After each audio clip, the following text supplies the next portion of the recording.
मनसे अध्यक्ष राज ठाकरेंनी उपमुख्यमंत्री एकनाथ शिंदेंची घेतली भेट। कल्याण डोंबिवलीतल्या पाठिंब्यासाठी शिंदेंनी राज ठाकरेंचे मानले आभार, तर राज ठाकरेंकडूनही सहकार्याचं आश्वासन। सूत्रांची माहिती। अजित पवार विमान दुर्घटनेमध्ये डीजीसीए गप्प का? ब्लॅक बॉक्स जळाल्याच्या मुद्द्यावर डीजीसीए कडून स्पष्टोक्ती नाही।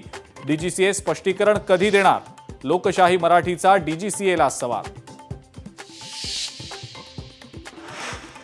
अजितदादांच्या विमानातील फ्युएल टँक बद्दल रोहित पवारांकडून शंका व्यक्त।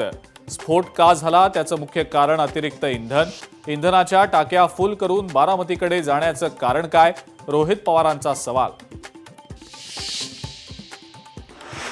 ब्लॅक बॉक्स जळाला हे बोलणं केवळ मॅन्युप्युलेट करण्यासाठी, रोहित पवारांचा आरोप। पेपर जळाले नाहीत, ब्लॅक बॉक्स कसा जळाला? रोहित पवारांकडून संशय व्यक्त।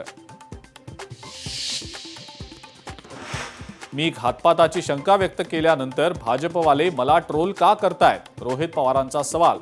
भाजप मला ट्रोल करतंय, त्यामुळे लोकांना वेगळी शंका येऊ लागलेली आहे। रोहित पवारांचं वक्तव्य। मंत्री गणेश नाईकांनी उपमुख्यमंत्री एकनाथ शिंदेंसंदर्भात प्रतिक्रिया देणं टाळलं।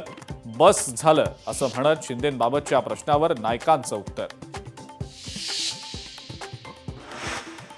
डान्स बार नंतर आता नवी मुंबईमध्ये मोठ्या प्रमाणावर अनधिकृत जुगार अड्ड्यांचं थैमान। ऑनलाईन गेमिंग झोनच्या आडून ऑनलाईन लॉटरीचे अड्डे सुरू। लोकशाही मराठीनं केली पोलखोल।